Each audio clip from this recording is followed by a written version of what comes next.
하나님 말씀 창세기 14장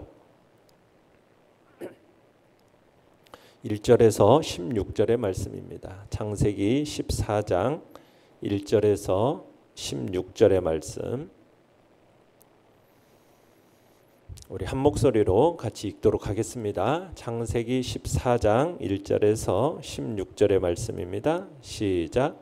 당시에 신할 왕 아므라벨과 엘라살 왕 아리옥과 엘람 왕 그돌라오멜과 고임 왕 디달이 소돔 왕 베라와 고모라 왕 비르사와 아드마 왕 시납과 스보임 왕 세메벨과 벨라 곧 소알 왕과 싸우니라.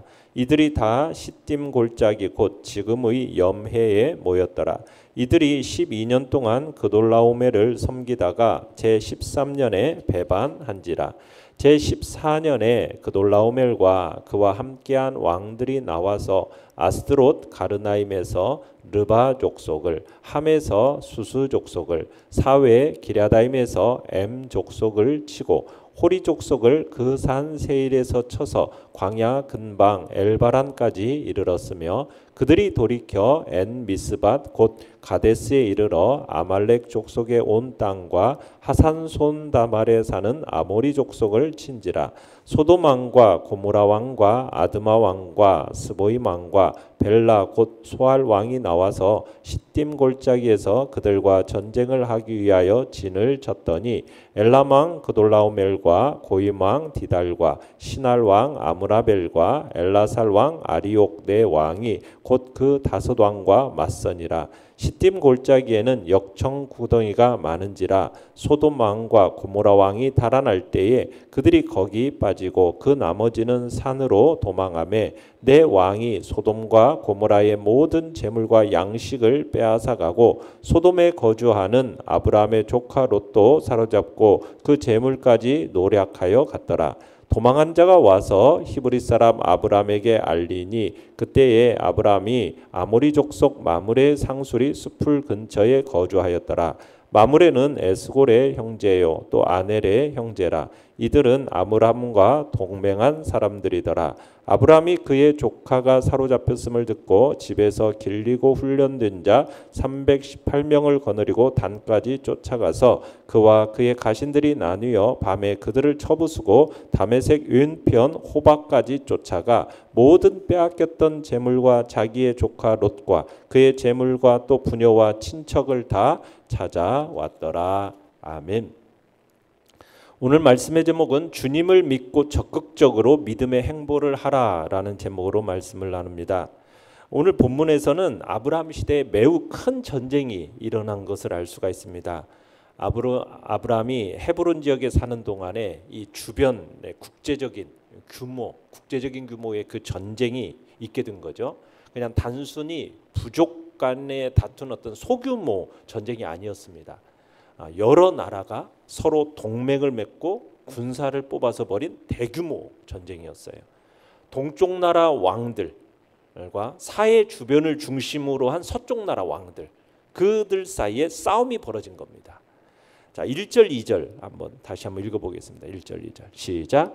당시에 신할 왕 아므라벨과 엘라살 왕 아리옥과 엘람 왕 그돌라오멜과 고임 왕 디달이 소돔 왕 베라와 고모라 왕 비르사와 아드마 왕 시납과 스보임 왕 세메벨과 벨라 곧 소알 왕과 싸우니라. 자, 동쪽 연합군은 네 왕으로 구성되어 있고요. 엘람 왕 그돌라오멜을 중심으로 이렇게 모여진 왕들입니다. 이 당시에 엘람 왕 그돌라오멜은 아주 큰 왕이었습니다. 엘람 왕은 10장 22절에 가보시면은 이제 셈의 자손들이 바사 지역, 페르시아 지역에 세운 나라였어요.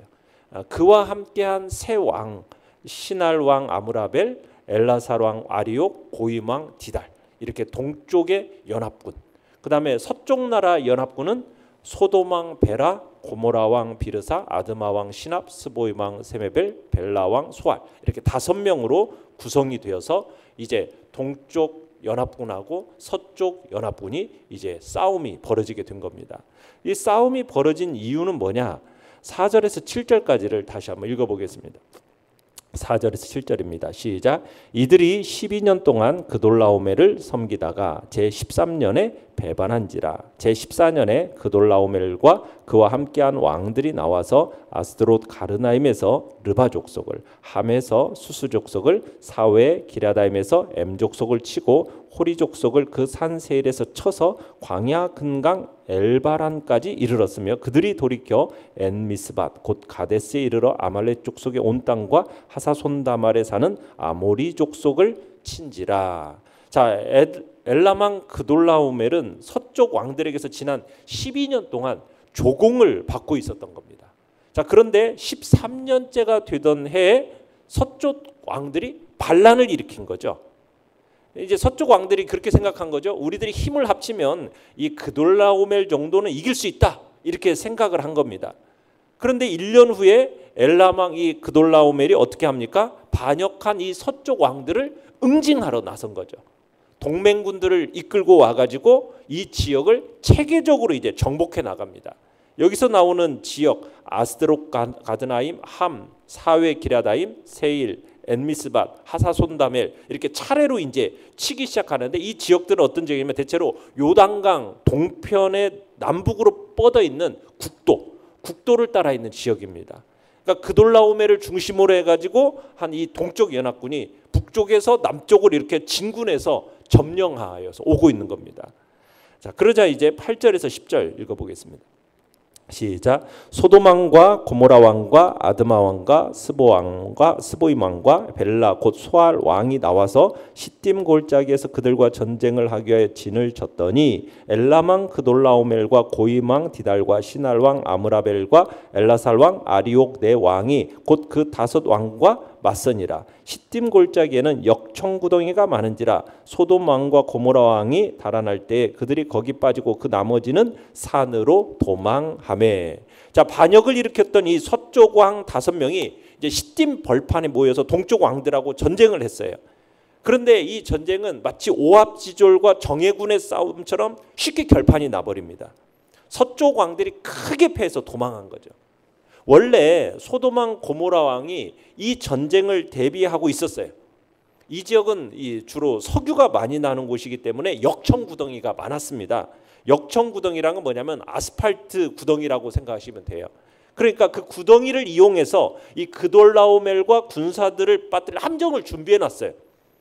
그런데 이 그돌라오멜 연합군이 역청구덩이가 있는 쪽으로 내려온 것이 아니라 길이 좋은 요단 동쪽으로 해가지고 내려온 거예요. 자기들이 생각한 곳과는 반대쪽으로 오게 된 거죠. 밑으로 계속 내려와가지고 에돔 땅까지 공격한 후에 다시 올라오면서 고모라하고 이 소돔을 연합군을 공격해버리니까 자기들이 준비했던 이 역청 구덩이가 오히려 자기들에게 어떻게 돼버려요? 불리하게 돼버린 거예요. 이쪽으로 위에서부터 내려오면 그 역청구덩이를 이용해서 함정에 빠뜨리려고 했는데 거꾸로 밑에서부터 위로 자기들 쳐버리니 오히려 그 역청구덩이가 자기들에게 함정이 돼가지고 많은 병사들이 역청구덩이에 빠져서 죽게 되는, 나머지는 산으로 도망쳐버리는 그런 일이 벌어진 겁니다. 그래서 소돔왕과 고모라 왕이 쳐놓은 이 역청구덩이가 오히려 자기들에게 큰 걸림돌이 되어버렸다라는 거예요. 자, 내용 관찰 문제 1번 보시면은 엘라망 그돌라오멜과 동맹군은 가나안 왕들과의 전쟁에서 어떻게 됩니까? 자, 11절로 12절 읽어보겠습니다. 시작. 내 왕이 소돔과 고모라의 모든 재물과 양식을 빼앗아가고 소돔에 거주하는 아브람의 조카 롯도 사로잡고 그 재물까지 노략하여 갔더라. 자, 소돔과 고모라가 대패하고요. 거의 대부분의 백성들이 포로로 잡혀가게 됩니다.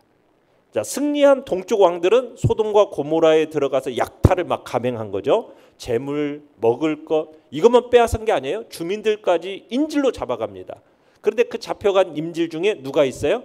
아브라함의 조카 롯이 있었던 거죠. 아브라함의 조카 롯도 재물을 다 빼앗기고 사로잡혀가는 그런 형편에 처하게 된 겁니다. 자, 자, 그때 13절 읽어보겠습니다. 시작. 도망한 자가 와서 히브리 사람 아브람에게 알리니 그때 아브람이 아모리 족속 마므레 상수리 스풀 근처에 거주하였더라. 마므레는 에스골의 형제요 또 아넬의 형제라. 이들은 아브람과 동맹한 사람들이더라. 자, 한 사람이 소돔에서 탈출해서 히브리 사람 아브람을 찾아와 전쟁에 대해서 알려줍니다. 이때 아브람은 아모리 사람 마므레 땅 상수리 나무들이 있는 곳에 살고 있었다고 그러죠. 그리고 마므레는 에스골과 아넬의 두 형제였다. 이 세 형제가 아브람하고 동맹을 맺었던 겁니다. 자, 내용 관찰 문제 2번을 보시면, 자, 조카 롯의 소식을 들은 아브람은 어떤 선택을 합니까? 자, 14절에서 16절 시작. 아브람이 그의 조카가 사로잡혔음을 듣고 집에서 길리고 훈련된 자 318명을 거느리고 단까지 쫓아가서 그와 그의 가신들이 나뉘어 밤에 그들을 쳐 부수고 다메섹 왼편 호박까지 쫓아가 모든 빼앗겼던 재물과 자기의 조카 롯과 그의 재물과 또 부녀와 친척을 다 찾아왔더라. 자, 아브람은 동맹을 맺은 세 형제와 함께 몇 명이요? 318명의 종들을 동원해 가지고 롯을 잡아간 군대의 뒤를 따라갔어요. 아브라함은 지금 가나안의 상당한 세력을 가진 자로 이제 점차 자리를 굳혀가고 있었던 건데, 자, 그때 이제 동쪽에서 온 연합군에 비하면 이 아브라함의 군대는 형편이 없이 작았습니다. 아브라함이 이제 적들을 만난 곳은 단이라는 곳이었는데 밤새 적들을 공격해서 그 모두 물리쳤다고 그래요. 여러분, 이건 기적 같은 일입니다. 하나님이 아브라함과 함께 하셔서 기적 같은 승리를 맛보게 해주신 거예요. 이게 아브라함의 승리는 어떤 아브라함의 능력에서 비롯된 것이 아닙니다. 이건 하나님의 축복이에요. 아브라함은 동쪽의 왕들이 빼앗아갔던 모든 것을 이제 다시 빼앗아 돌아올 수가 있었어요. 롯도 찾아오고 그 모든 재산도 다 찾아왔어요. 그러니까 아브라함은 롯뿐만 아니라 전쟁에 패해서 그렇게 끌려갔던 모든 자들에게 해방과 자유의 축복을 안겨주게 된 거죠. 자, 그러면 연구와 묵상 문제 3번을 보시면 아브라함은 왜 적은 수의 군사로 무모하게 전쟁에 임합니까? 사실 전쟁 경험이 없는 318명의 소수의 가신들입니다. 이들과 도시 국가의 연합군과의 전쟁에서 이들을 공격한다는 것은 무모한 일이에요. 그런데 아브라함이 이럴 수 있었던 것은 하나님께서 주신 언약을 신뢰했기 때문이고 가족을 구하기 위한 믿음의 결단을 내렸기 때문에 이 무모한 전쟁에 임할 수가 있었던 겁니다. 이게 하나님에 대한 신뢰가 없었으면 불가능한 일이에요. 당시 가나안 북부 동맹군은 이게 몇백 명 정도가 아니었습니다. 연합군이었기 때문에 수천 명 아니 수만 명에 이르는, 아니요, 우리가 이렇게 생각할 수도 있어요.